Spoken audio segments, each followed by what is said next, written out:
Alright, good morning. This is VirtualPBX admin training. This is VirtualPBX. And just confirming that audio is getting through to YouTube. You should be seeing the dash login screen right now, and we're a little early, so I'll wait just a few more seconds in case we have stragglers coming in.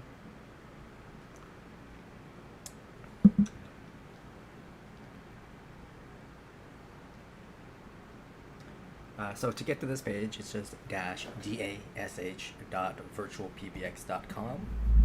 You can also get there from the support pages. So if you're on virtualpbx.com, if you mouse over support, you should see a link there show up for dash login. Just click on that and you'll get here as well. I do typically recommend that people bookmark this so that way they can just get here and log in quickly and easily. So to get logged in, you do need your email address. This would be the email address that was used when your user was created. If you signed up, that would be the email address you used during that sign up process. The password should have been emailed to you. And then we need the account name, which is typically the company name. If for some reason you don't have your password, you can click on Forgot Your Info over here to the bottom right. It'll flip over. Again, we're still going to need your email address. But then we need either the account name or a phone number on the account, right? That's a phone number that your customers call into. And then, so you need one of these two. And then you click on Reset Password. You'll get an email with a link to reset your password. And then once you reset your password, the system will log you back out, basically to make you log in with that new password, and also gives you the chance to click on Remember Me. And then we'll go ahead and get signed in here.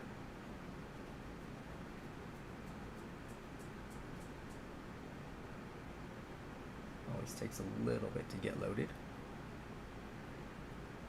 Alright, so if it's your first time signing in ever, you actually don't get started on this page. You get sent to your account page. Right, so this is where you could change your own email address and your own password, for example, as well as your time zone. Now, since I'm an admin, I also have these account level settings over here on the left, and I can change the time zone for the entire account, for example. Now, that first time logging in, the wizard will come up to highlight different things about these pages. And then also, this is a test account that's been around for a while. For your accounts, you'll have under the account and user section over here on the left, there'll be an additional section for billing information. This is where you would update your credit card, for example. You could update the default contact info for the billing person. You can see the service plan, your invoices, that sort of thing. When you're done in this area, you just click close over here to the top right. And now you're back on the dashboard. So at the top here, again, you can click on your name at any time and go back to that account page. If you don't have any ACDQ users or agents, then you'll also have a D&D toggle here, which is Do Not Disturb. If it's showing white, that means you're on Do Not Disturb, meaning calls to your user are going to go to voicemail. Next up, we got that little help icon here. You got Chat with Us, which will open up a chat window so you can speak to our support team. Then you've got the Learn More, which will get you to the support pages so you can see the specific guides of different features with screenshots. The web phone link, this only comes up after you've added a web phone to your user, but this will open up a new tab to go to webphone.virtualpbx.net and allows you to use Chrome or Firefox on a laptop or desktop computer to make and receive calls over your internet connection. And then we have the online store, which goes to store.virtualpbx.com, and so where you could buy a VoIP phone, for example. Here is the hamburger icon or the menu icon, right, 3 horizontal lines. These take you to other areas of Dash. Some of these, like ACDQs, have a fee associated with them in terms of, well, once you add them to the account. Others are part of the account, like blacklists, that's included. And then we have the logout icon up here to the top right. Over here on the left, these are more core features of Dash. The main one to watch out for here is auto attendance. This is only available on particular plans. And then here we have total users. I have 17 users, so these are people who are making and receiving calls. Depending on your plan, adding users may increase your bill, so that is something to be aware of. All right, we have user-based plans and then minute-based plans, so something to know. Then we have total devices. I have 39, and then I have a breakdown. So first up, I got cell phone, pretty self-explanatory. Then we've got soft phone. This is a software application that uses your internet connection to make and receive calls, right? So it could be the VirtualPBX soft phone application, for example. It could also be a soft phone application from Counterpath. It could be, I think there's one called Zoiper. There's many others out there in the world. This could also be, to denote, a VoIP phone that's not supported by us, that you programmed manually. Next up, we have web phone, right, which I explained. We just uses the Chrome or Firefox on a laptop or desktop. This is technically a subtype of soft phone. But we separate it out because we don't charge for the web phone at all. SIP phone. This is that physical VoIP phone. Sits on someone's desk, right? So VoIP, in case you don't know, stands for Voice over Internet Protocol. SIP is I believe it's the Session Interface Protocol. I usually get that messed up. But that's a subtype of a VoIP phone, right? There are different kinds of VoIP phones on the market. VoIP phone being a relatively generic term or broad term, right? SIP is a subtype. So if you're out shopping, right, now that a lot of places are back open and allow you to go shopping again, but if you're looking for VoIP phones, you want to make sure it is SIP compliant or compatible, so then you at least have a chance to work with us. But once we get to adding phones, you'll see the manufacturers that we support and which models support auto provisioning, which would be the ones you would want to buy if you had a choice. All right, landline, pretty self-explanatory. And then these others I don't have on this account. You see here, I have unregistered devices, right? So Dash can keeps track of the VoIP devices that are connected to it, right? So unregistered means that a VoIP device is not connected, meaning that we cannot send a call to that device, we can't receive a call from that device. Now, that could be something as simple as it's not plugged in, right? Or a person hasn't logged into their cell phone application. It could be more complicated, right? It could be something about their network or their ISP is having some sort of issue. Total numbers, these are phone numbers on the account. I have 29. So our plans usually include anywhere between, I believe it's 2 and 15 phone numbers as part of your plan price. I believe some of our older plans only included 1 phone number. Now, if you go over your allotment, right? So let's say you had 15 numbers as part of your plan price. Well, I'm at 29, so I'm being charged for those extra 14 numbers. And that's going to range anywhere from $1.99 per phone number up to, I believe, up on the current plans, it's $4.99 per number. To verify that pricing, you'd want to contact our account services team. They can look up your plan, verify what plan you're on, and what kind of pricing you would be for additional phone numbers. Then we got a couple breakdowns. The first breakdown here is assigned numbers and spare numbers. So an assigned numbers means it's a number you're using actively, right? Someone can dial that number and expect to, get to a person or be able to send a fax to that number or get to a conference, get to a voicemail. Spare numbers, that's a number that's on your account, but you're not using it right now, right? It could be because it was a promotion that you were running through Memorial Day weekend, for example, here in the US. Now that it's over, you're like, okay, let's just turn that number off for right now so we don't get calls that are no longer relevant, right? It can also be a case where you got like a bundle of 10 phone numbers that were in sequence and you just haven't gotten to those last couple numbers yet. Now, even if it's a spare number, it still counts as your total, right? So I'd be paying basically for a number I'm not using currently. This other breakdown here is US DID and US toll-free. And US toll-free is actually US Canada toll-free, right? So this is an 800 number, 888 all the way down to 833 currently. US DID, that just means a US local number, right? So you can have a number, say, in Saratoga, California, and you can have a number in Saratoga, New York, right? Just to have both those bi-coastal Saratoga numbers, and anything in between. You can have international numbers on your account, If you don't already have a number, so you need a new international number, then you need to contact our porting team, and you would want to email them at porting@virtualpbx.com, and they'll need to know the city and country that you want a phone number in. They'll double check that A, make sure we can provide a number for that, and B, to see if there's any additional requirements.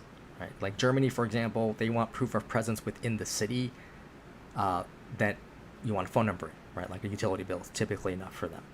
Other countries don't care. Others are more stringent.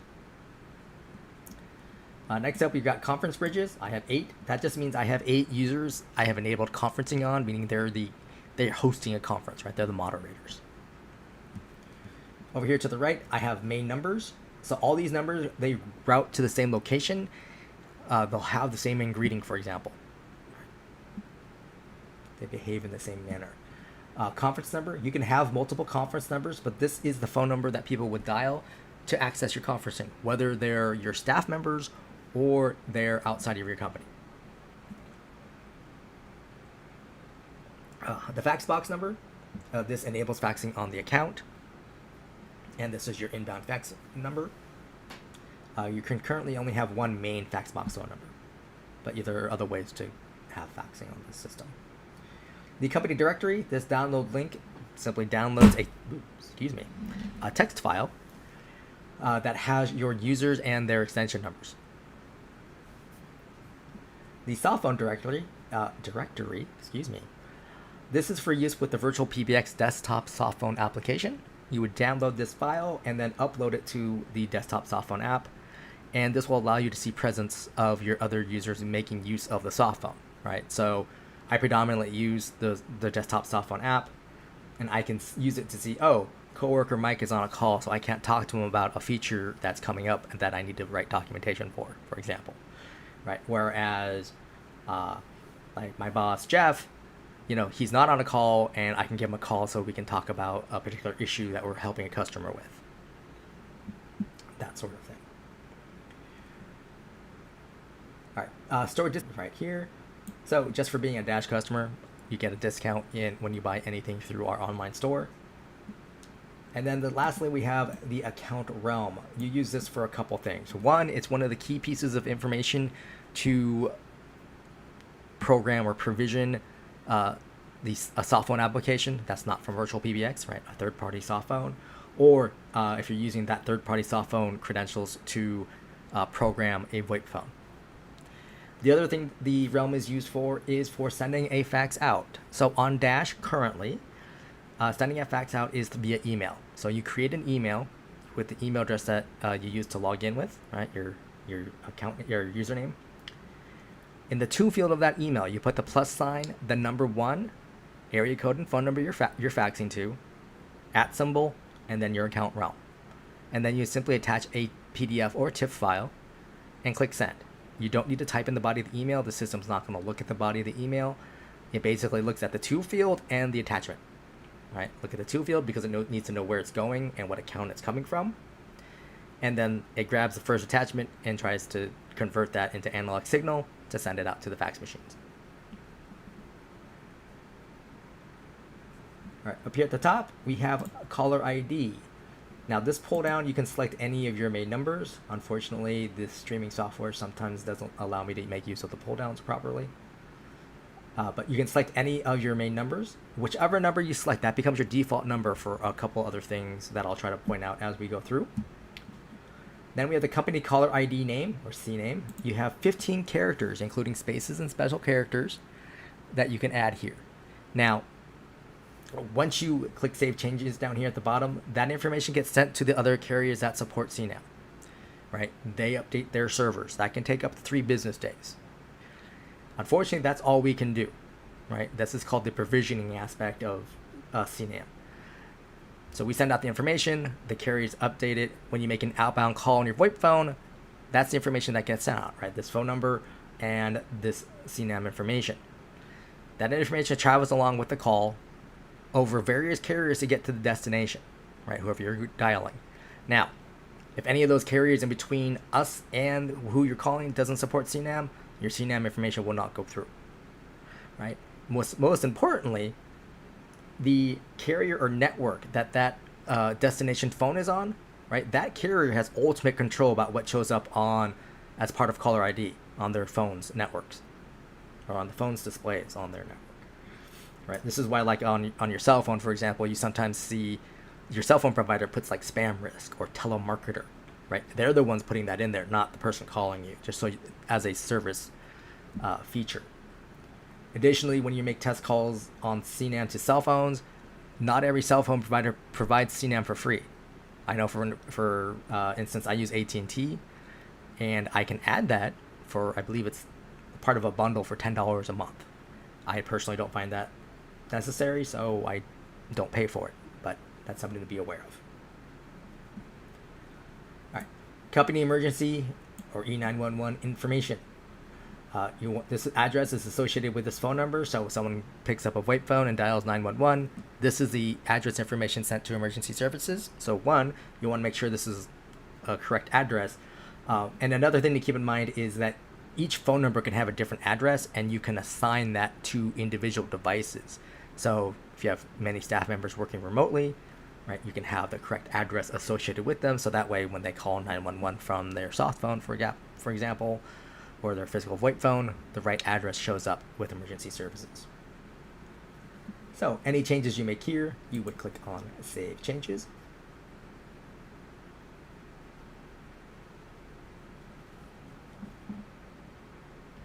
And then next up we have hold music.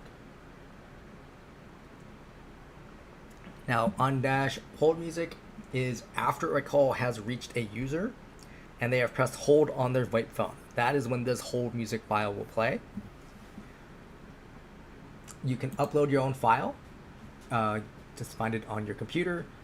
You can use .wav, .wav, .mp3, or .ogg. You want to record in mono, not in stereo.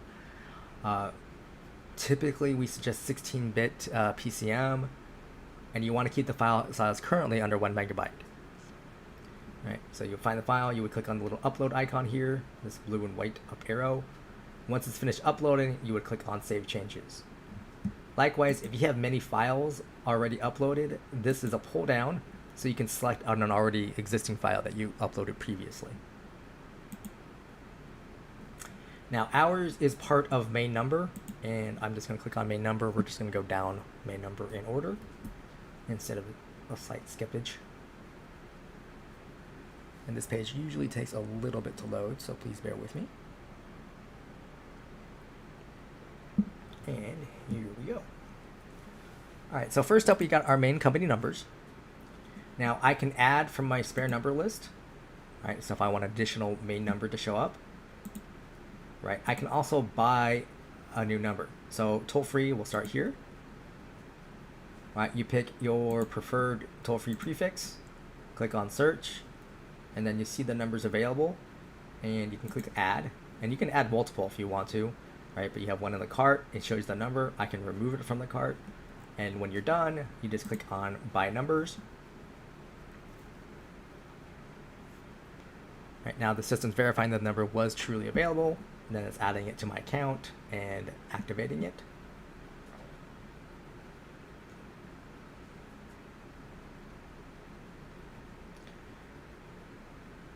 And there we go. For local, not quite so simple in the fact that you do need to know the area code. Now, sometimes area codes are exhausted, meaning that there's no numbers available, like this one, right? This is 310. This is a Los Angeles area code. I believe it's actually the original LA area code. So it's been exhausted for quite a while. Now, our porting team can try to back order a phone number from this area code, but the problem with that is we have no idea when we'll get one, and we don't know what the number will be until it shows up. So then, in this kind of instance, you would go back to search, and oops, not letting me work properly here. So we will just start over, and you would then search for a different area code in that area, right? So 323 is an overlay for 310. And then I can just add a number that way. So for areas like New York City, for example, right, you're going to have several overlays. You're going to want to keep in mind what those other area codes are. LA, like San Francisco Bay Area, right? South Bay, and all that. Now, if for instance you're like, wait, I don't need all these numbers, right? I've got too many. You can unassign a number. And at that point, you might as well remove those features from it.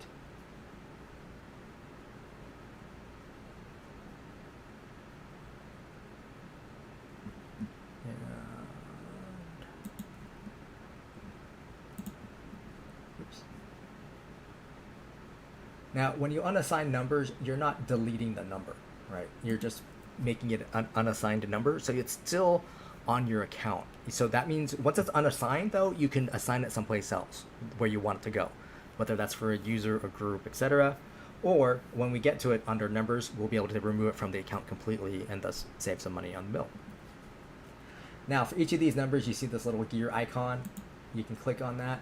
This is where you can update the caller ID information for the specific phone number. So I can add outbound CNAM information. I can also turn on the ability for inbound CNAM information to show up. So that would show up on my staff members' phones. All right. Next up, we got the E911, right? So I can set the specific address for this phone number. Prepend is a VoIP feature, so I can add information here to let my staff members know what the call's about, right? So I can say, right, so that way now my staff members know, oh, this is an LA area phone number. It's about, for the LA office, etc.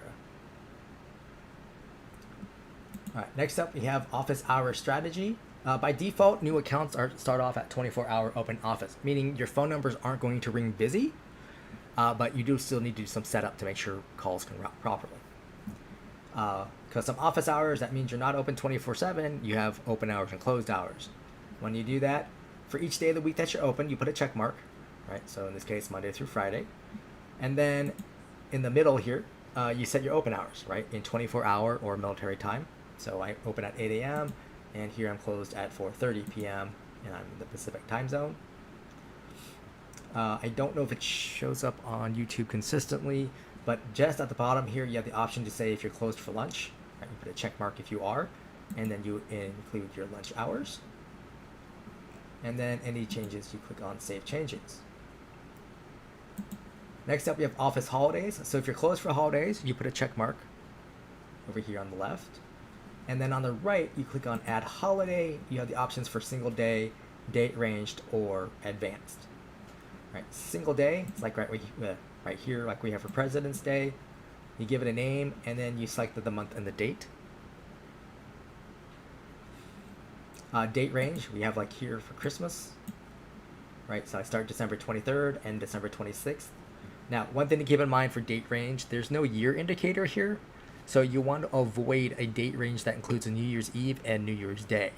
Right, because the system doesn't know what year you're talking about for each of those dates, so it just puts you in after hours mode all year.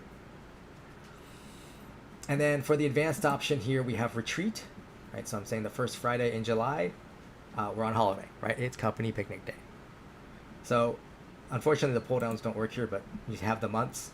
The second pull down, it's 1st through 5th as well as last, and then each day of the week.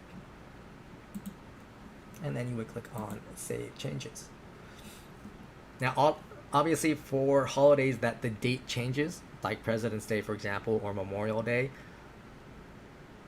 like today, for example, you probably want to go in and change your holidays for Memorial Day for next year, right? Just put it on, and that way you don't have to worry about it when it comes around. But you do want to avoid an instance where like you can set yourself on holiday on back-to-back days by accident if you go too far, if you came in the next day. All right, incoming call handling. So this is how the system is treating calls that come in on all of these main numbers. Right, so currently I unassigned, I think, 3 of them, so I have 4. So calls come on any of my 4 main numbers during my open hours. Right now they're going to my virtual receptionist. Now notice I have these other tabs here for lunch hours, for after hours and holidays, right? So I can have different routing for these kinds of days or times. But these options down here are essentially the same. We'll get into a little bit more detail.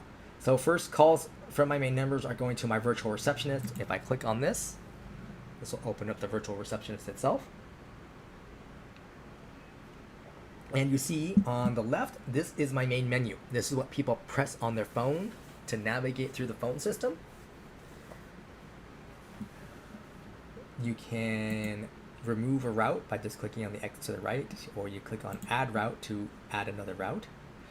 Now these are pull downs, right? So you have 0 through 9 plus star, as well as you have the default route. And then you can choose where call is going, right? So here we'll go up to the top. It's a big list. Smart directory, that means you're sending the caller to your user directory, right? Dial by name. Next up, you can set it to any user on the account. So it'll ring their phones. If they don't pick up, it'll go to their voicemail. You can send it to a call queue. So if you're making use of ACD queues, they can have a menu option, go to a queue. You can have it go to a specific device, right? So like Gene's cell phone here. This isn't typically recommended just because if that device doesn't have a voicemail associated with it, or it doesn't pick up in time, then the call will end, and that can be a weird experience for your inbound caller. Let's go down here. You can go to a media file, right? So a greeting file, right? This can be like hours of operations or directions. But once that file stops playing, the call will end. So not always the best experience for the inbound caller. Next, you got ring groups, right? So this is a department. Basically rings a group of people at the same time or in order. Advanced call flows, this would be if you're making use of what's called submenuing. So like if you have in your greeting, you say push 1 for English, 2 for Spanish, then you would have English and Spanish here. And then when people press on that option, when they get to the submenu, another greeting plays and they have another set of menu options to pick from. Right, and then you have the option to go to voicemail boxes. Now over here on the right, we have greetings, right? This is where you tell your customer thank you for calling, but you're also giving them direction on how to navigate through the phone system, i.e. what does pressing 1 do, right? Or press 1 for sales, 2 for support, that sort of thing. And the first option here is text to speech. You simply type in a greeting and you would click update. Now the text-to-speech greeting is restricted to 250 to 350 characters. If you get too complicated, it tends to go down to that 250 mark. This is something I typically recommend for people who are new to PBX systems in general, or they're on a startup company, right? And they're like, okay, we're not exactly sure yet how we're going to want everything to route, so you want to change things and see how things work out. Now, one thing to keep in mind is once you click update and then save and save changes, the system will save this greeting, but it saves it with the same name, right? So if I just change, right, I just add some characters at the back end here, and then I click update, the system will rename will make a file called main open hours TTS, or main open hours menu TTS, excuse me, right? I may already have a file with that name. It's just going to reuse that name. So I may have like 5 or 6 files called main open hours menu TTS. I don't know which one's my current one. So what I typically recommend for customers is when you create a text-to-speech greeting, go to your greetings manager and rename that file to something that's more easily identifiable to you. So that way in the future, you can go back to it if you need to. Next up, you got upload your own file. Again, you choose the file on your computer. .wav, .mp3, .ogg, recorded in mono under 1 megabyte. So I can select this file if I wanted to. And then you would click update, then save and save changes. Choose from an existing recording. You just use the pull down here. Again, see this main open hours menu TTS. I don't know which version of it is. That's why I say, hey, try to change it after you use it. Record it over the phone. Now, this says pick up a phone registered to this account. What that means is it's a VoIP phone that's on the account, right? So that's a security feature. Basically, it's a phone already associated with account, so the system knows it's secure. If you don't want to do that, right, you want to use a cell phone or a landline, right? So you got a buddy who's got that great radio voice. Then you want to choose this down under settings. You want to make sure allow outside recording is turned on. So then your friend can then call in from their cell phone or landline, and they would need the PIN number. Right, so they call to your main number, have the PIN number, and then they record the greeting. Now, if you don't have a greeting in place, that's fine. You just go with it. It's going to give it a generic file name, and you're good to go. If you already have a greeting in place, right? So greeting A is your current main greeting. You call in and record over the phone, right? The system will, you'll hear the greeting play. That's when you hit the PIN number, and then the system will prompt you in terms of recording over the phone. At that point, greeting file A, the file name will stay the same, and whatever you record over that phone call will be what the file becomes, right? It overwrites the existing file. So if you need greeting file A to be your typical normal greeting for most of the year, you want to unassign it first and assign some other file, and then record it over the phone for, like, say, 4th of July holiday coming up in the US.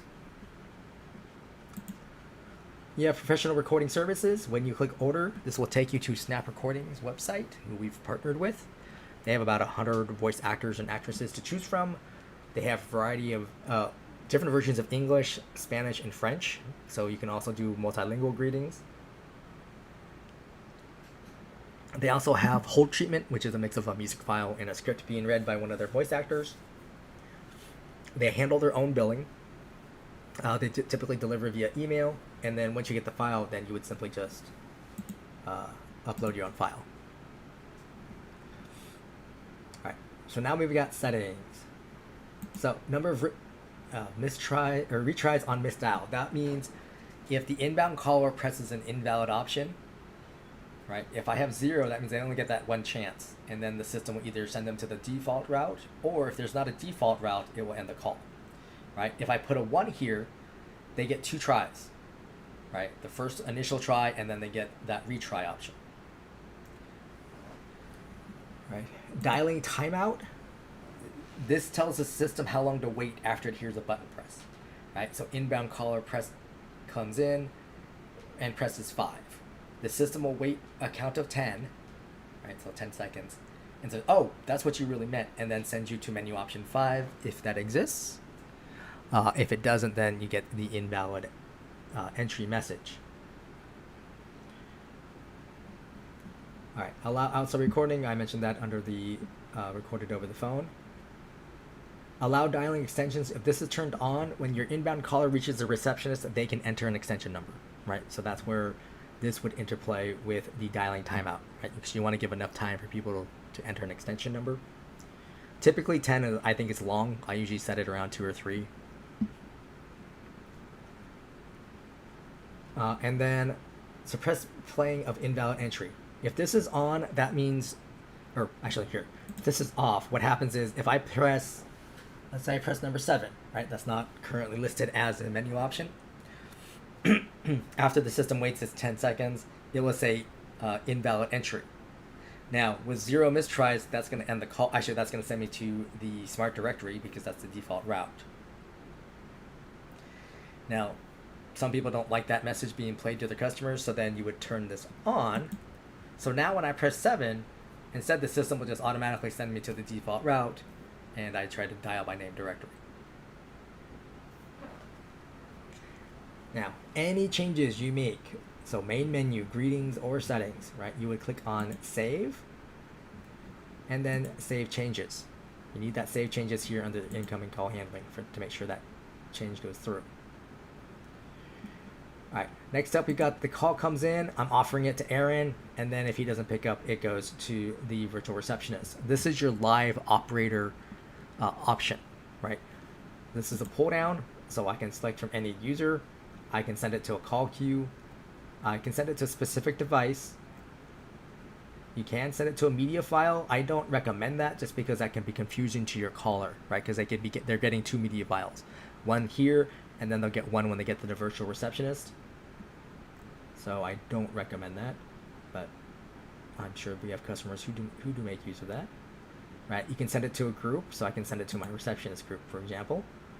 If they don't pick up, then the call goes to the virtual receptionist. Now, we're still under open hours, so this virtual receptionist, when I click on it, it's going to be the same as when we were just looking at,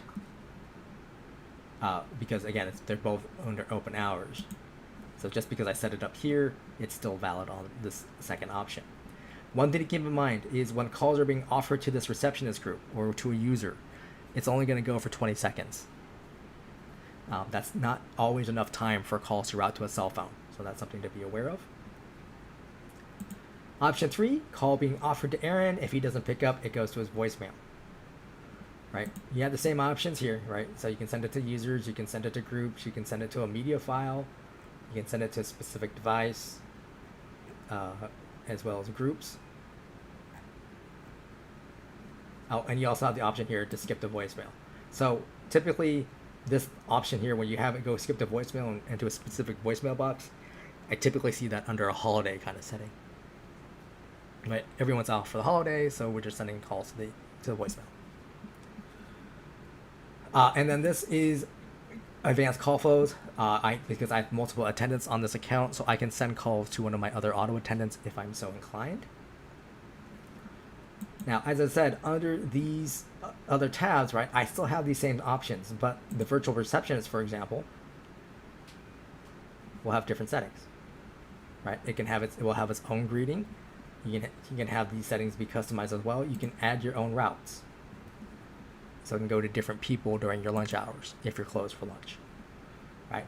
Likewise for after hours, again, I can have a different routing, right? So my open hours, let's go by default. We'll go here. I'm going to have it at the virtual receptionist. Right. After hours or during lunch, I'm still going to virtual receptionist. But after hours, I'm sending it to Aaron. Right. He's my after hours guy. And if he's not able to take it, then they can go to virtual receptionist, where, again, since it's a different time of day, it has its own menu options and its own greeting, etc.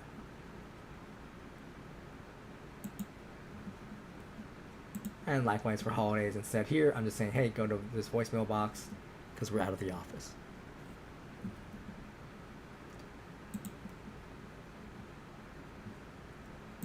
All right, main conference number. You can actually have multiple, right? So you can add from spare here. All right, so I've got these 4 or 5 numbers here, or I can buy new numbers. You also have the option here for a custom text-to-speech greeting. All right, we just click enable and type what you want it to say.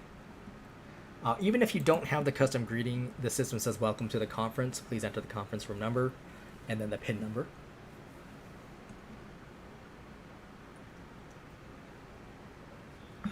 The main fax box number, as I mentioned before, you can have one main fax box phone number.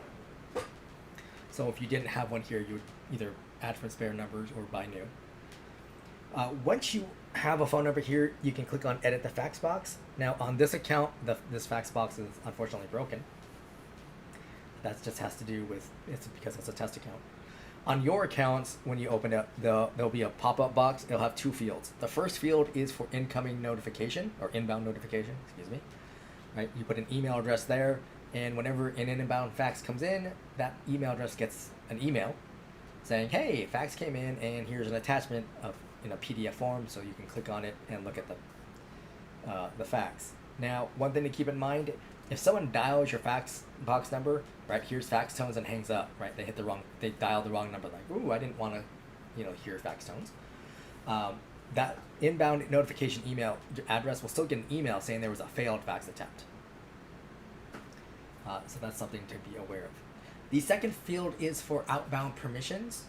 So you can't put a specific email address in there, but you can also put your company domain in there, right? So if everyone is at, say, abccleaners.com, right? That's everyone at your company has that email address that ends that way. You can put that domain in that second field, and then anyone in your company can send a fax out. They don't have to be a user on Dash, right? And then after that, they just need to know the format, right? Create an email, use in the to field, put the plus sign, the number 1, area code and phone number, @ symbol, account realm, attach a PDF or TIFF. All right. Auto attendance. So this is a plan-specific feature, meaning that it's on some plans, but not all plans. So I mentioned one use case, which was the submenuing, right? The one for English, two for Spanish. The other reason you would use this is because you have multiple businesses on the same account, and you want these other businesses to have their own phone number, their own greeting, but you see him have the same staff members answering calls for your other businesses, right? So to create an attendant, you would click Add Attendants. You give it a name, and then you give it an extension number, and then you would click on Create Attendant. Once it's created, if you click on the name, right, this is where you decide, is it going to be its standalone, or is it going to be a submenu option? So when it says unavailable in main menu here, what that means is I'm saying this is a standalone business, right? It's not an option for my other attendants or under my virtual receptionist. All right, now if we click over here, right, so it says available in main menu, meaning this is a submenu option, right? So it can show up under my virtual receptionist menu options, or I can put it under Jade here as a menu option, right? And this is just, you click it to flip it between the two statuses. And because this one is standalone, that's why it would have its own phone number. Again, you can add from spare or by number, so you can have multiple phone numbers go to your secondary business. On the extension box, you can add additional extensions and unassign the existing extension. And then you've got the little wrench icon here, which will take us to the routing options. Or routing option, I guess we should say, once it loads. Here we go. So you see here, I have open hours, I have lunch hours, after hours, and holidays.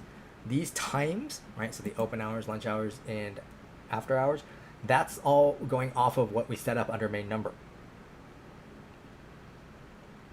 Same for holidays, technically. So this means for your multiple businesses, right, to be on the same account, they all have to be open for the same days and the same times, right? So if you have one company open 7 days a week and you have another company that's only open 5 days a week, you're not gonna be able to do that out of the box, right? So you would, in that kind of scenario, you'd want to talk to our account services team.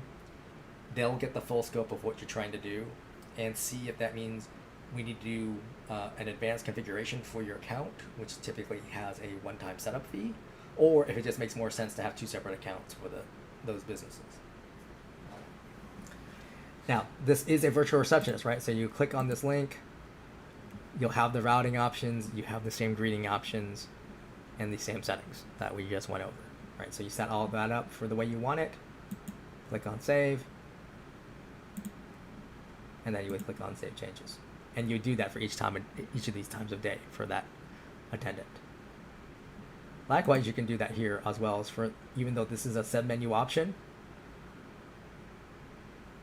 right, it still needs its own greetings and menu options set up for it. Right, next up we have devices. So devices, this means these are things your staff members use to answer calls or make calls, right? So green means it's connected, meaning we can send a call to it. Red means it's that, or green is connected / registered, right? Red means not connected / unregistered, and black means you've turned it off, right? I can click on that. Now it's back on. System will update and make it green, meaning, hey, we can send a call to it, and then I can turn it back off. All right, adding a device up here at the top. First up, we got SIP phone. This is that physical VoIP phone that sits on someone's desk. So these are the manufacturers that we have that support auto provisioning. And then if you click on a specific manufacturer, you'll get the models that are supported. And you can see the available models for each of them. So once you've got the phone, so we'll use this one here, then you need to give it a name, right? So you can say Bob's phone. And then you need the MAC address. The MAC address is unique to each device. Typically it's a sticker on the back of the phone. Or if you have the phone powered up, you can go under typically menu status, and one of the things is going to be MAC. And then you would record that and enter this here, and then click on create device. Once you've created a device here, the only other thing you need to do within the dashboard is assign it to a user. Now, in terms of the dashboard, you're done. For the phone, you need to access that phone's web user interface, the web UI. You need to get to the auto provisioning tab and enter in a URL. For the specifics and with screenshots, you want to go to our support pages, right? So virtualpbx.com, mouse over support, click on dash support. And on the right-hand side, about a third of the way down under VoIP phones, you want the document called auto provisioning phones. This will have screenshots of these various manufacturers' user interfaces and show you where to go. They'll have the specific URL in terms of how it should look. They'll have other settings that they want you to verify, right? Like, such and such box is checked or a particular protocol is set, right? So you want to make sure your phone's UI matches that, and then you would click on save or update and then auto provision now. Once you do that, the phone's going to reboot a couple times, right? It goes out to the URL, grabs its config file, and then reboots at least once or twice. And then after that, it will show up as a green device on the account. Cell phone and landline are essentially the same, right? It's a different label. So again, you give it a name, right? So Bob's phone. And then in the phone number area, you put plus sign the number 1 area code and phone number. And then you click on create device. So when Dash sends a call to a cell phone or a landline, right, by default, let's get to these. This is the default settings. So what happens is that device rings, right? You pick up. You're going to hear, this is a forwarded call. Please press 1. Right? When you press 1, you're telling the system, yes, you're there, and yes, you want to take the call. It then connects the call to you. You begin speaking to the customer. Right? If you don't press 1, then eventually the call will go to your system voicemail. Now, that's not the only way people use the cell phone or landline designation, right? Sometimes they're making use of an automated answering service, let's say for their after hours. Well, that automated answering service can't press 1 to accept the call because it's essentially a robo-dialer, right? It doesn't have fingers. So what you would do is you put a check mark here and in front of allow use of cell phone's voicemail or allow use of landline's voicemail. So now when we send the call out to that device, it's going to ring. We hear that pickup tone and we connect the call. Right? So we're not waiting for that 1 to be pressed. Now, if this was really your cell phone and you have that checked, right? So allow use of cell phone's voicemail. If your cell phone voicemail picks up, we treat that like a connected call. So the inbound caller ends up on your personal cell phone's voicemail box. Some people want that. Some people absolutely do not. That's a personal preference option at that point. All right. Other thing that comes up is this one here, keep original caller ID. So customer Mary calls into your account, gets to your cell phone, it's ringing, and on your phone you see customer Mary's phone number. You don't recognize it, and you're tired of hearing about extending your auto warranty. So you let it go to voicemail. And then let's say you're not able to get a hold of Mary because she's moved on to one of your competitors.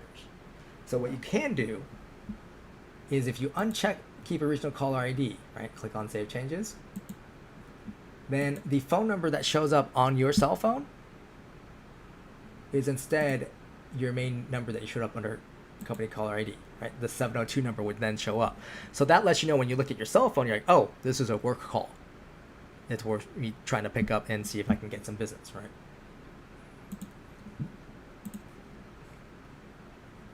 All right. Next up, we have soft phone. Now on this page, first you get this little warning, a message about wireless VoIP technology, meaning you might not be at the physical address that's associated with your E911 on your phone number. So be a little bit cautious about using 911 when you're out and about. Now here, you would give it a device name, and now this is set up as a third-party soft phone, meaning you're using someone else's application or your VoIP phone didn't show up under that SIP phone list that we were looking at earlier. So then you want to copy and paste the SIP username. If you click on the SIP password box, it will reveal the SIP password, so you want to copy and paste that. And as I mentioned before, you'd want to copy and paste the realm. These are the 3 pieces of information you would need to program/provision your soft phone application. We do have a couple guides up for some soft phone applications on the support site, but there are literally tons of software applications out there, and we just can't keep up with them all.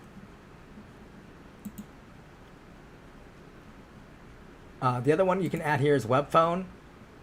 Get that same warning message. You just give it a name and you click on create device. However, I find it easier to add a web phone directly to the user, because the web phone uses a user's login information, right? So it needs to be associated with the user so it knows who you're logging in as. All right, the greetings manager. So here you see all the greetings on the account. Upload, the source is upload, right? So it means you uploaded the file. TTS means it was text to speech. And recording means it was recorded over the phone. Up here you can add a file, right? So you give it a name, you find the file on your computer, you click create greeting, it will upload the .wav, .mp3, .ogg file that you select. Again, record it, make sure it's in mono, under 1 megabyte. You can download any of these files so you can listen to them to make sure they're still relevant and what you need to have on the account. If you click on the little wrench icon here, you can change the name so it's something you would recognize more easily, or you can simply delete it because you know you're not using it any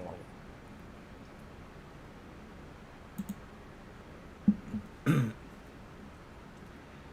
All right, next up we have groups. Groups is short for ring groups. You can click add a group up here. You give it a name, you give an extension number, and then you click and drag the staff members that you want to be in this group. Right, and then you click on create a group. Once you've done that, you can click on a group name.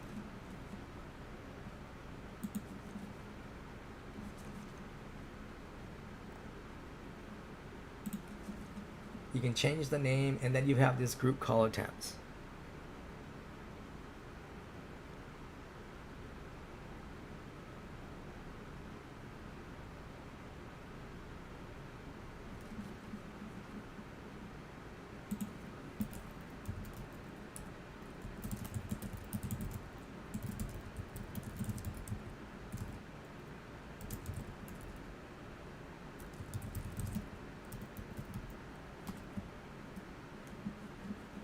So the group call attempts is basically how many times the inbound caller is going to be reaching out to the individual members of the group. And you have little arrows here to the right where you can increase or decrease that number. And then you click on Save Changes. Next up, we've got the members box. So this is where you decide how the group is going to divvy up the calls, essentially. So along the top here, you've got timestamps. This last one here, you can edit. Yeah, you can make it 60 seconds, right? Default is 120. You can make it 600 if you want. And right now I have what's called a blast ringing setup, right? So a call comes in, it's gonna ring everybody until someone picks up. Now, a couple things to keep in mind. For each of your users, if they have multiple devices and they're in a group, when a call comes in, it's gonna ring all their devices, right? The system will ignore the follow me calling settings on a user, which we'll be getting to shortly. Right, so all of their connected devices will ring. Likewise, when, let's say a call comes in, Angelica takes the call, and a second call comes in, she will hear a call waiting beep, right, until one of the other staff members picks up that call. Now, you can also click on this distribute button here. So now I'm ringing in this order, right? So ring Angelica first, then Aaron, then Jan, Jean, and then Marie. But let's say I'm like, oh, okay, Angelica has a project I want her to focus on, so I don't want her taking all these calls. Let someone else bear the load. You can click on her name, and then I can drag her down here to the bottom. Right, and let's say Jean here just finished her project, so she actually has the most free time. Again, click and drag her to the top, and then I click distribute again. So now I just change the order. Right, ringing Jean first, then Aaron, blah, blah, blah, all the way down to Angelica. And then I click on Save Changes. Now those are the only routing options within a group. Also, one thing to keep in mind for groups, you can use cell phones, landlines, or VoIP devices. In a queue, you can only use VoIP devices. However, that's going to be changing here shortly. The other thing to keep in mind about a group is your staff members cannot log out of a group, right? If they're in it, they're always going to get a call in that group. In a queue, your staff members can mark themselves away, right? They can log out of the queue at the end of their shift. And, right, so groups can have their own extension number, right? You can add additional extension numbers if you want to, or unassign. Groups can have their own phone number, like we have here. You can add from spare or by new numbers, so they get multiple. Now, when a group has its own phone numbers, right, that means this phone number is essentially available 24/7 because this number is not going through your virtual receptionist. So it's not going to be listening to the time of day. Basically, call comes in, these phones, right, for these users are going to ring no matter what time the call came in. Now, if they turn off all their phones, then they don't have to worry about it. Right, groups also have features. So we'll click on the features box here. First up, you've got ringback. This is essentially hold music, right? So you come in here, you upload a file, right? .wav, .mp3, .ogg, recorded in mono under 1 megabyte. And then you would click on save changes. This file will play until one of your staff members picks up.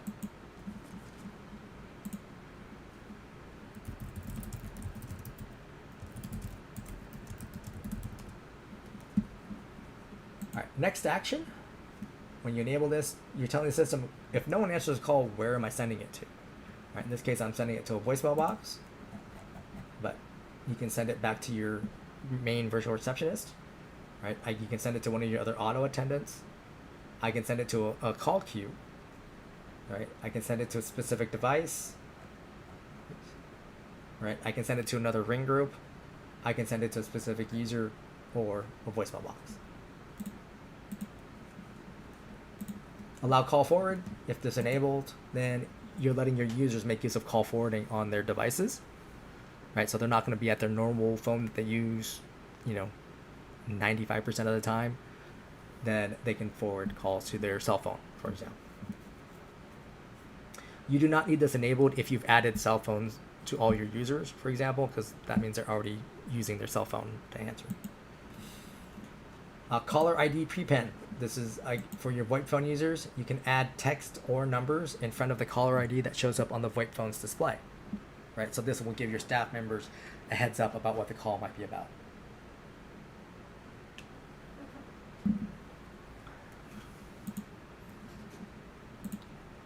All right, numbers.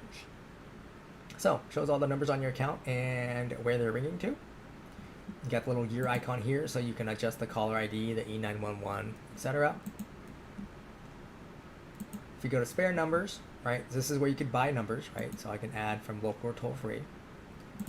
Now, if I'm ready to remove a phone number, so let's say I want to get rid of these two, right? I put a check mark here, and now I have an option to delete. That just popped up, so I click on delete. It says, are you sure? I say yes. And now it says those numbers have been successfully deleted and they're no longer here. So now I just saved money on my bill. You have this port option here. This begins the port process. You click on new port request. You give it a name. You choose US local or toll free. You click next. Then it's asking you to upload a file, right? In this case, a bill in PDF format. Essentially what happens next is after you upload the bill, it's going to ask you for information about the number as well as the address associated with that phone number or the service address. Then it gives you the chance to download a blank letter of agency or LOA, right, which would then you need to fill out and sign. And then you would then upload that file. There's some checkboxes you need to check basically to make sure like you don't cancel the account on the other side until after the port has completed, among other things. And then you would click submit.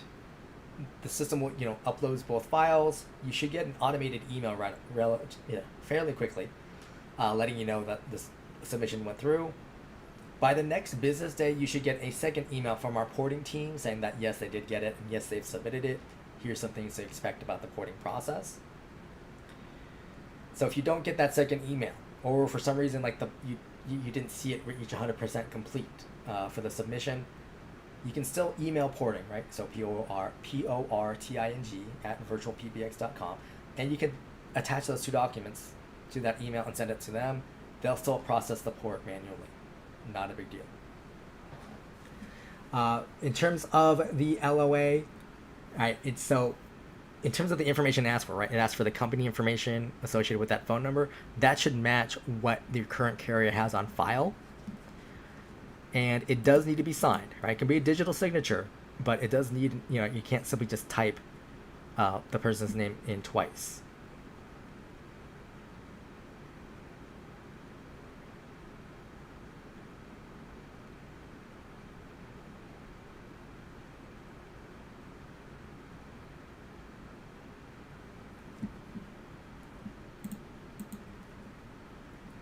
Now, typically, toll-free ports take roughly 3 to 5 business days, assuming there's no errors or problems. Local numbers can go from anywhere from a day, 1 business day, or the average tends to be about 2 to 3 weeks. Now, if we get a rejection, it's not a lot of specific information, right? They'll tell us like the address is wrong. They won't tell us like the street number was off or the by 2 digits or something like that. Likewise, they'll say, unauthorized signature or authorized signature mismatch, right? They're not going to tell us who it's supposed to be. They'll just say the person who signed it was wrong. So in that case, you would need to double check with the current carrier what they have on file for who should be signing it or the correct address. All right, users. Up at the top is where you would click add user to add someone new.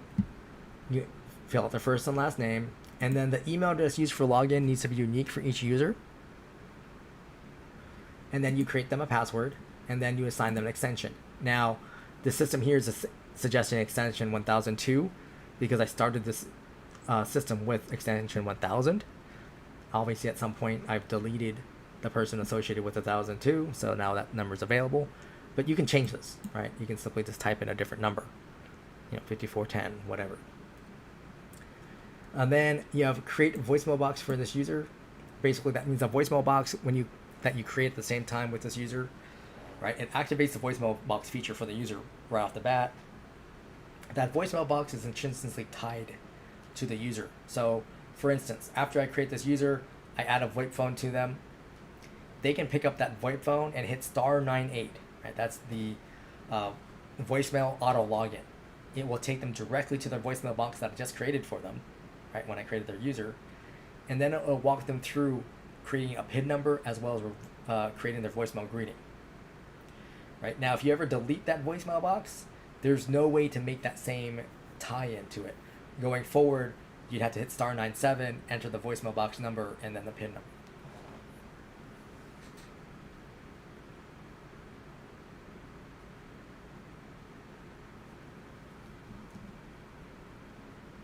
Next, you have include the user in the user directory or the company directory. You can always change your mind on that later. You have send emails to an alternate address. If you check this and enter an email address here, then things like voicemail notifications, password reset emails, right, would go to the secondary address here and bypass this one, right? So by default, the email address used for login, that's where we send the voicemail notifications, right? Password reset, that sort of thing. And then send credentials to the user. You want to click a check mark there, so that way they get their dash login information, right? Their username, which hopefully they know their own email address, but they get the password. And then they have links in that email for like going to the support guide and the phone cheat sheet. And so then you would click on create user if you just need to add one person. If you need to add more, create user and add another. Once you've created a user, you can click on their name.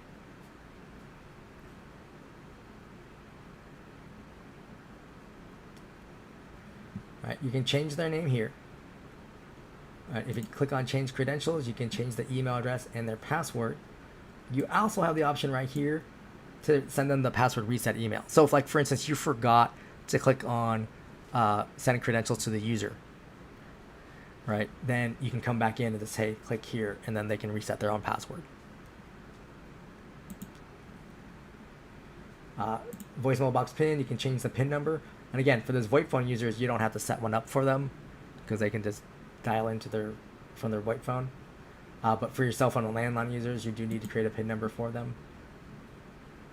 Here's your option to send to an alternate address, as well as to include in the user directory. Over here on the right, this is a pull down where you can make an admin a user or a user into an admin. This second one here, this is a time zone for the user. And then we've got the display language for the user, right? So English, French, German, or Russian.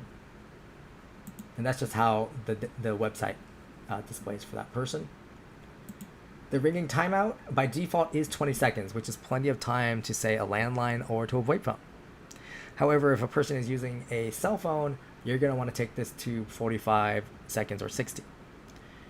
Now, just by way of explanation, right, for how PBX systems work, right, call comes in, goes into the PBX and then goes to the user, and then we go to the user devices.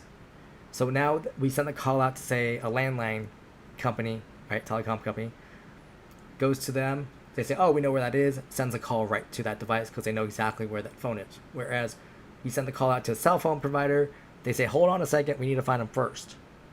Ping cell phone towers, I found them, then the call goes through. It's that delay in terms of when the cell phone provider is finding you is why you need to have a longer ring time for calls going to a cell phone than you do to a landline, for example. And then you've got the main extension, which is basically the default extension associated with this user, meaning like if on a physical VoIP phone, right, that's the light will light up if there's a voicemail box or voicemail in their voicemail box. All right, users can have multiple extensions. Right, we just click on add extension and enter the extension number. Users can have their own phone numbers. Right, you can add from spare or buy new. You got the little gear icon here. Now again, just bear in mind that this phone number will bypass the time of day settings. Next up, we've got devices. And actually, let me go to a different person here. So when you click on new device, actually, well, you can add from spare. So like when you added when we went through adding the SIP phone, right, we could try to find that phone here. Hopefully we gave it a good name, right? And then we click on select, and that would add it to this user. Under new devices, you got the same options for SIP phone, cell phone, etc. However, for soft phone, which should come up after you click the warning away. So here we've got that third-party soft phone application, but you notice there's an extra bit of information down here where it says use third-party application. If I click on this, now it says use VirtualPBX application. And then I give it a name. I would click on create device. And then I would click on save changes. Once I click on save changes, right, Jade here gets an email with the username and password for the VirtualPBX soft phone app. They can then download that app either to their computer or to their Android or iPhone, and then use those login credentials to log in, and then they can receive calls from that app. All right, likewise, the web phone is easier just because, again, it's going to be associated with a user. You just give it a name, click on create device, and then save changes.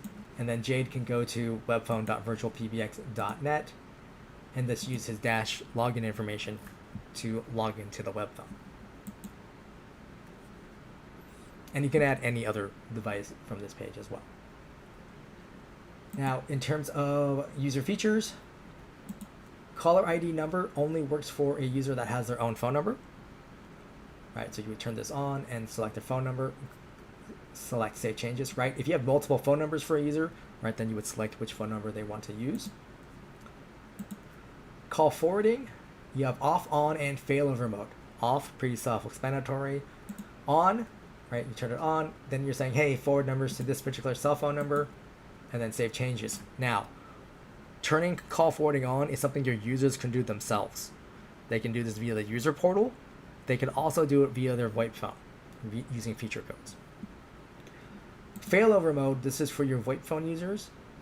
Basically, because the system knows when a VoIP phone is registered or not, right? When it detects a VoIP phone goes in unregistered mode, then and a call comes into this user, the system will automatically forward it to the cell phone since it says, oh, the VoIP phones are unregistered. Right, so then your staff member can still answer the call, right? Help the customer make the sale, what have you, and then double check, why are my VoIP phones not working, right? Maybe the dog ran by and ripped out an Ethernet cable. Hot desking is a VoIP feature. When you enable it, you create a hot desk ID. I usually say, make it their extension number if using 4-digit extensions, or otherwise some other easy number. And then click on Save Changes. You can also include a password if you want. So what this is for is in a shared office environment where you may be at a different desk from time to time, right? So today's Tuesday, I'm sitting at desk number 7. I pick up the VoIP phone there, I hit *11. That turns on hot desking. The system asks me for my hot desk ID, right? In this case, 5555, and then my PIN number, which I don't need. So if you don't have a PIN number checked, it won't ask you for a PIN number. It'll just say, calls to this user will now be sent to this device, right? So now for the rest of my business day, or my work day, right, calls coming to my user will ring at the phone I'm sitting at. End of my day, I hit *12. That turns off hot desking. So now calls will go to my default devices on my user, right? Won't ring at the phone that I was just sitting in. Let's say I don't come back in the office until Friday, and someone's already sitting at desk number 7. So now I'm going to sit at desk number 22. Do the same thing. Pick up the VoIP phone, hit *11, enter 5555, and now calls are coming to me at this desk.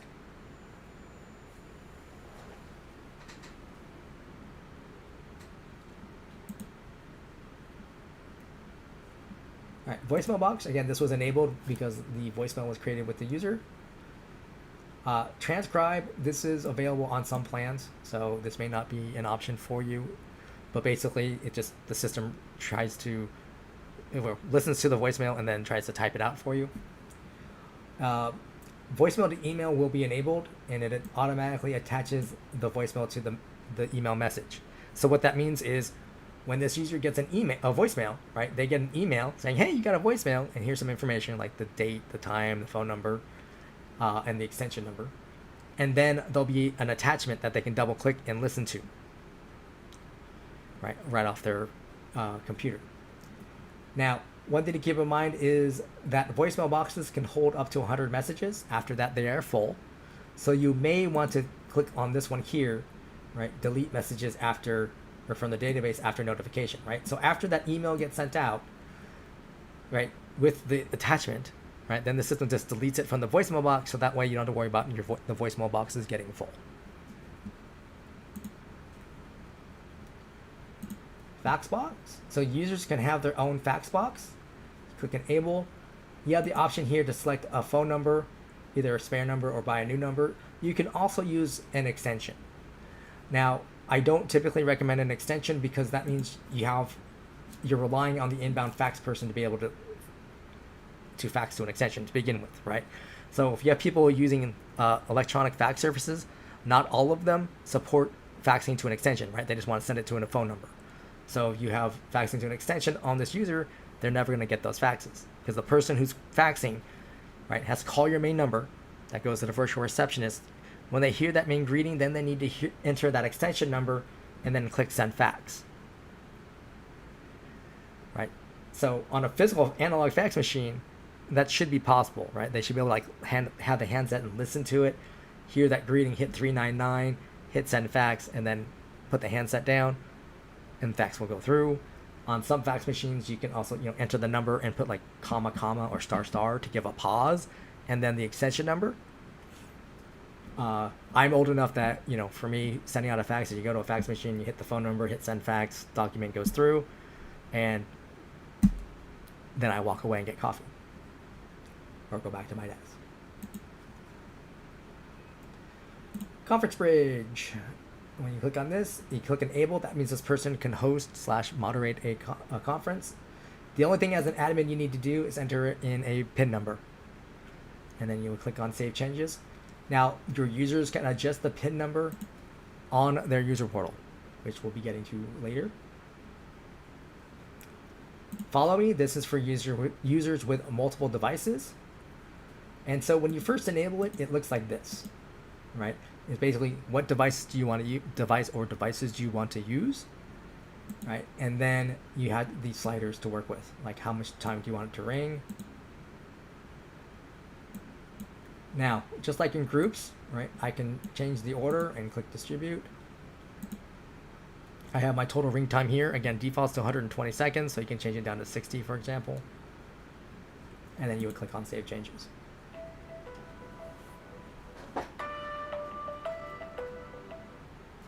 Sorry about that. Music on hold. If you click Enabled, now you can upload a .wave.mp3.ogg file recorded in mono under 1 megabyte. So that way this particular user can have their own customized hold music. Right? And then you would click on Save Changes. So this would supersede the hold music you loaded up on the dashboard page. Customized call recording. Again, when you first enable it, it looks like this. And it's so that way you can decide what calls you're going to record. Right? Inbound internal, right? Coworker Bob called me. Right? Inbound external, customer Mary called me. Right? So then outbound internal means I called customer Kath or called coworker Kathy, whereas outbound external, I called customer Mark. And then Save Changes. Now, call recording, I believe, is available on all plans. You want to double check with account services. There is a storage amount for plans that varies by plan, as well as what the overage rate if you go over that. So that is information you'd want to confirm with account services before you get into too much call recording. Do not disturb. That means calls are not going to be going to my phones. Instead, they're going to go to voicemail. All right, voicemail boxes. This shows your voicemail boxes on the account. Any of your user voicemail boxes, you see they have their username here as well. You can create your own voicemail boxes, for instance, for use with a ring group. You would just give it a name, a voicemail box number, and a PIN number, and then you would create a voicemail box. For any voicemail box, you can click on the little wrench icon here. Right, so you can adjust the name, etc. But then under Advanced, first you got greeting media. Now, your users can record their own media, so there should be a file here typically, but you can upload your own, right? Just find the file on your computer, .wave.mp3.ogg, recorded in mono under 1 megabyte. And you would record that under the media section, right? That's their default greeting that plays. The temporary file here, right? This would be like that vacation or out of office voicemail message. So you can select a file, and when you click save, then this file will play instead of the default media file, right? And then the person comes back from vacation, you send this back to none, click Save Changes, and then the default media file plays. But for a manually created voicemail box, again, you're going to want to upload a file. Recipients. Now, your user voicemail boxes already have one recipient built in, right? The email address they use to log in, they're already getting received. For a manually created voicemail box, you would click on Add Recipient and include an email address here. And you can add multiple, right? You would just click Add and then add another email address, etc. And you can do that for your standard user voicemail boxes as well. And then options. So for a manually created voicemail box, when you've already uploaded a greeting and you've added recipients, then you can click on this box for already set up.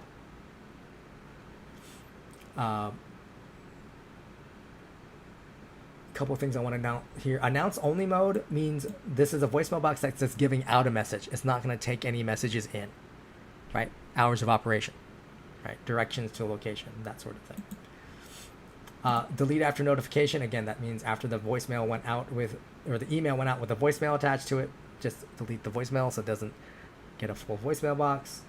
You also have the option here for transcription, if that's on your plan.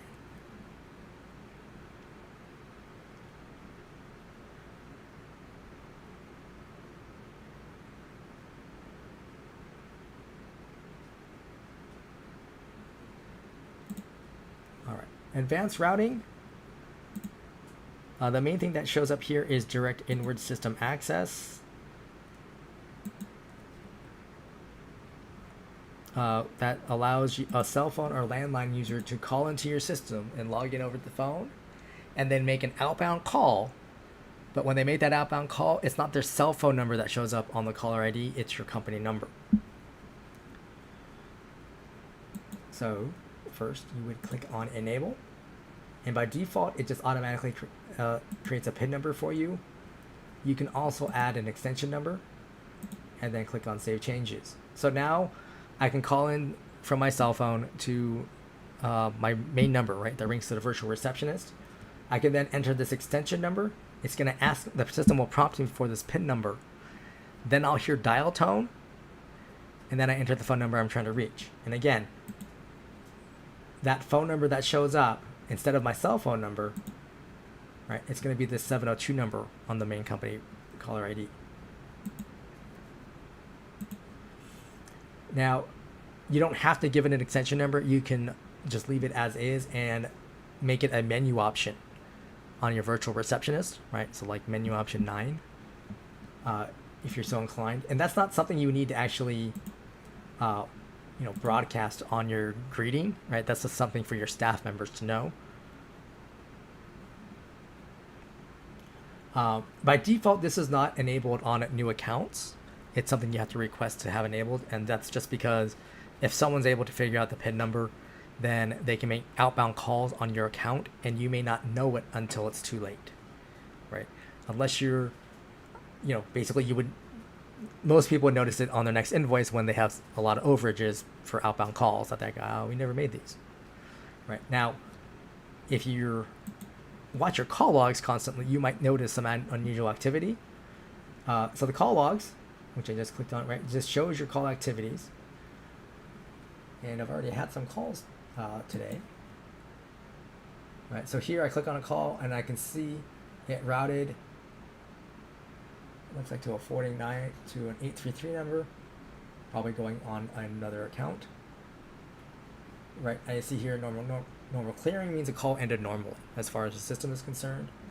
Right, you see here I had no answer, and then the inbound caller actually hung up. Right, originator cancel. And again, same behavior here. Now, the little fire hydrant icon here, you can click on this. This will create an email. It will include the technical details of the call. In the body of the email, I do suggest typing in what was experienced, right? Like your phone didn't actually ring, or you were having audio issues, what have you. That goes to our support team. They'll look at it. They'll probably reach back out to you to get more details, or to try to do desk calls to replicate the issue. Right, you can click on this week. You can see I had other calls come in over the weekend. It looks like that one went to voicemail. Right, you can go this month, which won't be very long. Custom, you can select the date range. So I can do something like this, and then click on filter. All right, and then I would scroll down and I see there's a lot of calls. And as I get to the bottom, the system will usually pause and say, wait, there's more, and load up some more. I can download this as a .csv file, so then I could sort it out and use a spreadsheet program to get a better idea of what was going on with the call, or my calls in general. Next up, we have feature codes. I've mentioned the hot desking one here, but these are basically dial pad shortcuts to use on a VoIP phone to access different features of Dash. This is there's a guide on our website, so you don't have to log in to look at this every time. There's also the phone commands cheat sheet. This is a link within that welcome email after you create a user.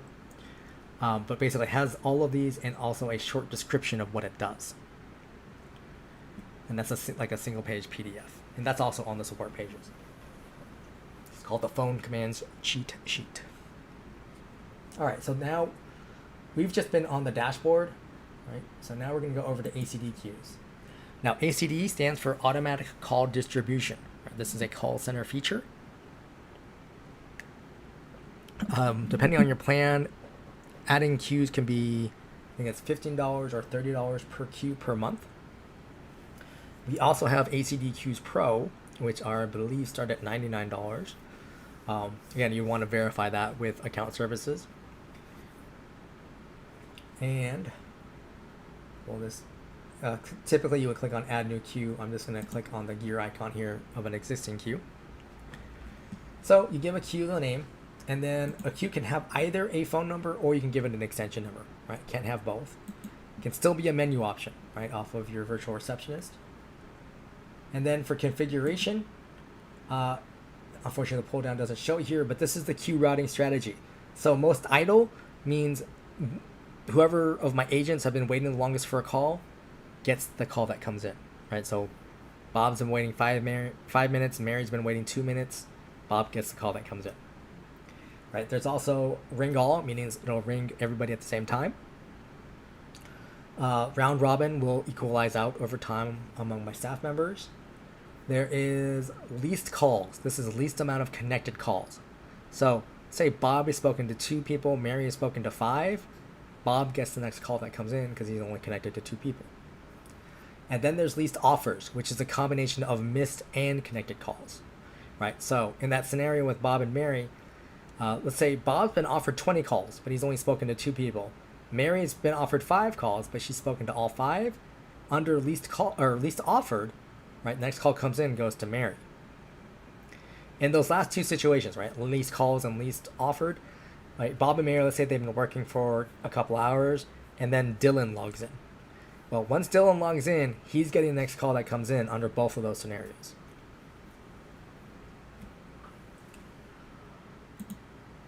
Hold treatment. Again, you can upload a file, right? .wav, .mp3, .ogg, recorded in mono, under 1 megabyte. Under ACD Queues Pro, you have more hold treatment options. You have things like announce their position in line or announce their wait time. You can have different media files play as well. Queue timeout measured in seconds. Basically, how much time can the inbound caller wait on hold? The queue call limit, this is the number of people who can wait on hold. This is on top of whoever is already speaking to a staff member, right? So if Bob and Mary are both on calls, then I can have 4 people waiting on hold on top of those 2. Timeout immediately if empty. This means if I have no staff members logged in and a call comes into the queue, then the system treats it as if that call has already been in the queue for 2,000 seconds. And then it would go to its escalation call flow. Now the escalation queue, you can select a different queue to send calls to. This is basically saying my staff members in this queue are all busy. Send callers to a secondary queue or overflow queue, for example. So I have additional staff members who can take those calls. And then you have the escalation call flow after timeout. So after that 2,000 seconds, I'm sending these callers to this voicemail box. Now,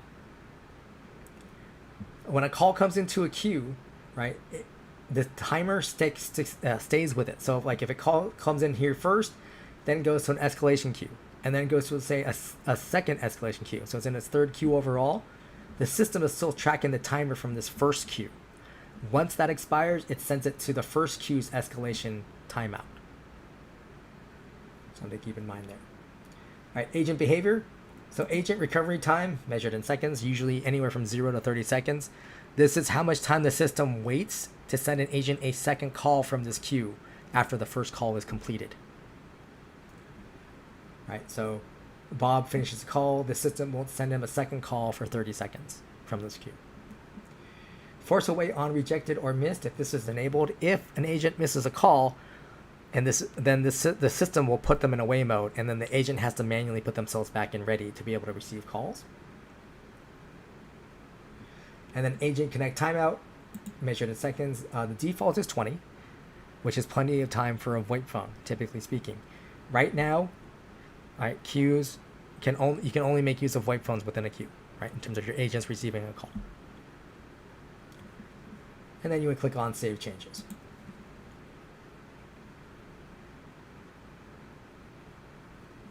Next up, you click on the little members icon here, right, the person with the headset. And you click on that. Now, the list that shows here, the call center members, These are all the people I can put into a queue. It doesn't mean they're in all of my queues, right? I can assign different people to different queues, but these are all the people who are currently available to be in a queue. If I click on Manage Members up here at the top, now I see the list. Here are the people in my queues. Here are the people that are not currently in my queues. Right? That's not their job responsibility, or not their role. Right? If I want to remove someone, I would just click on their name and click Remove from Queues. And then now they're going to be over here on the left. And likewise, I could click on their name and then add them to the queue to put them in.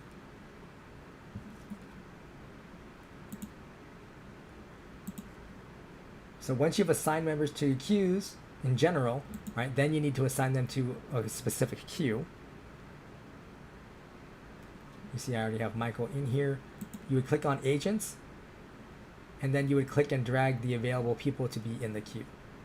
Right, so I could like drag Peter over and put them in the queue, and then click on Save Changes. Once you've put your agents in, from that pool of agents is who you would select a managers from, right? So you would just click and drag them over, and then these are your managers in the queue. For your staff members, via the website, right? So they log in at dash.virtualpbx.com, right? They will have the option here to get to ACD queues. When they're here, to log into the queue, they click on Begin Session. And then I'll open this up again. So you see here, I'm red because I'm marked away. Michael is green because he's ready. Here's a little phone icon. You want to select a specific device to have the system ring to. Right, you can select any of your VoIP devices currently. And then when you're ready to take calls, you just click on Mark All as Ready. And now I'm green. Right, so now I can take calls. Now there are feature codes for logging in, right? *20 to log in, *21 to mark ready, *22 to mark away, and *23 to log out. Likewise, on the web phone, there's an option there to log into the queue as well. Now, when it's time for lunchtime, I would mark myself as away. Right, so now I'm red, so I can't take a call. And at the end of my shift, I click End Session, and now I'm not going to be able to get calls at all. Likewise, I'm not going to waste hold time for a customer ringing to someone who's not there.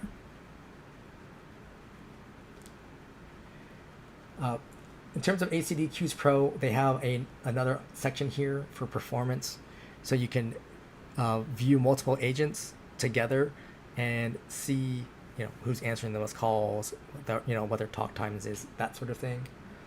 Also on ACD Queues Pro, managers have the ability to eavesdrop on a call, whisper to the agent, right, to help them out, as well as barge, meaning to take over a call.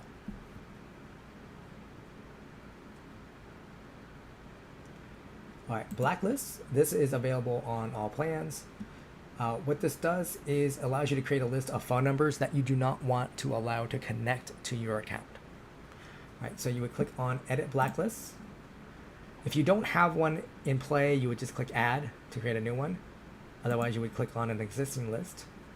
You give it a name, and then you have the option here to block anonymous. That means if we don't get in on the inbound call, if we don't get a valid caller ID, the system will block the call from reaching you, meaning they get busy tone. Right, beyond that, you would click on Add Number here, and then put +1 area code and phone number, and then click Add to add another phone number. Right, once you are done, you would click on Save. You go back to Settings, and then you make sure that those lists are over here to the right, under Selected, and then you would click Update. So now any phone number on these three lists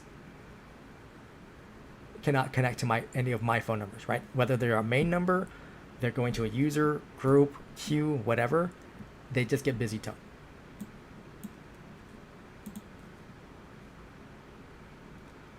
All right. Dynamic caller ID, this is a plan-specific feature.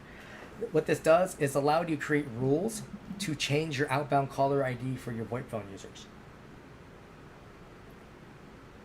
Right, and so the first one is down here at the bottom. You can just click edit an existing rule. You give it a name. You choose a phone number for it to display. This phone number has to be on your account. Right? It could be on a specific user. It could be a queue. It could be one of your main numbers.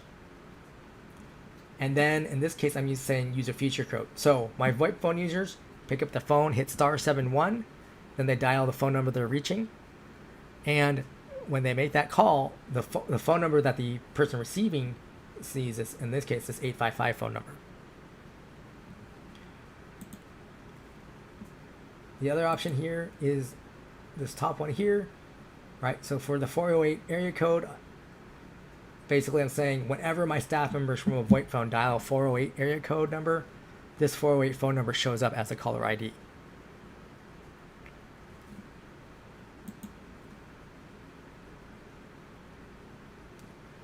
All right, fax manager, this is on every account that has faxing.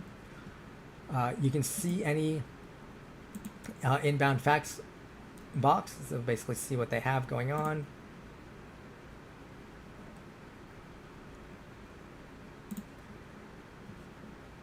And then you can see their outbound faxing as well. Okay, this being a test account, I don't expect a lot of faxing to be going on. And you can also see the the fax logs. So if there's information here over on the far right under details, there'll be a little eyeball icon.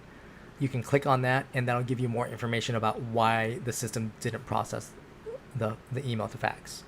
Usually it's something like someone used their personal email address instead of the work address. It could also be they forgot to put the attachment, or they used the wrong kind of attachment. The monitor, this is a plan-specific feature. Basically lets you see the status of your staff, right? You can also flip to devices. You can see who's available. You can see who's busy. Over here, you can see the number of active calls, right? So who's on a call and what they're speaking to, as well as parked calls, which is a feature code, as well as the parking spot number.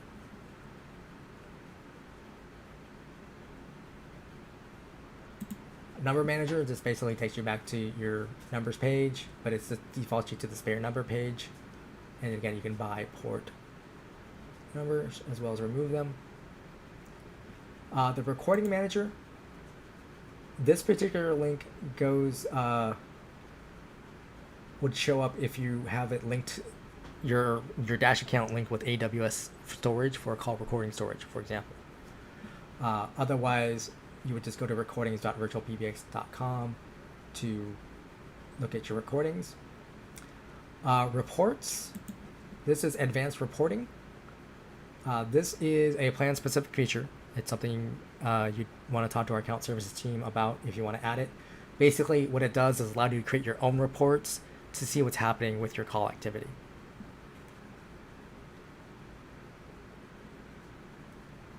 Voicemails, this goes to all the voicemail boxes on the account.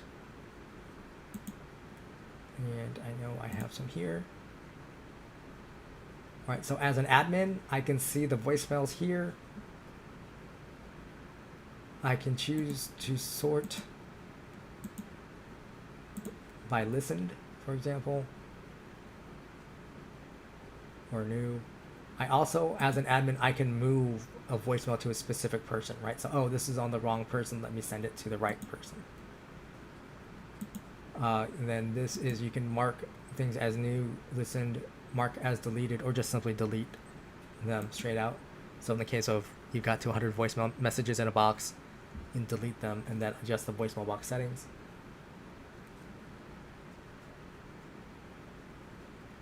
Webhooks, this is if you want to make use of APIs, to link Dash to other software.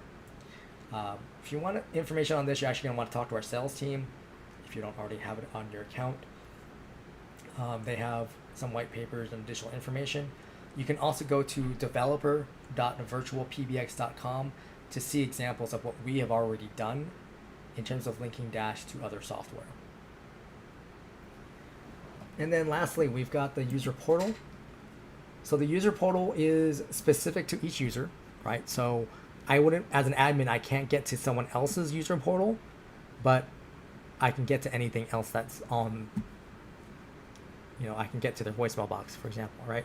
So as a user, right, I can see the date and the time, the phone number that called, the duration. I can listen to the message. I can download it. If I cut a little mark here, right, I can get it, mark it for deletion so it's not clogging up my voicemail box, as well as sort what's all on the page. Call history. I can see the call history that I have made, or both inbound and outbound. I can also change the date here. Right, faxes. I can see my fax history. The contact list, this is all the users, groups, etc. that are on the Dash account, right? So if I was a salesperson, I would not be able to add my client list to this, right? This is just reference in case I need to call a staff member or what have you. The conference tab, over here on the right, this is where I would adjust my moderator and participant PIN numbers. Right, the participant PIN numbers I would want to make sure goes out to the people joining my conference. Here I've got the options if I want people joining to come in muted or come in deafened. Right, and then down at the bottom, do I play an entry tone and an exit tone when people enter and leave? I can invite other Dash users to my conference. I can lock the conference. I can mute everybody. I can unmute everybody. I can end the conference. When you're actually in a conference, you can actually mute a specific person as well as kick a specific person. And then we have the settings and devices page. So this is where your users can set up their own call forwarding, as well as see the status of their devices.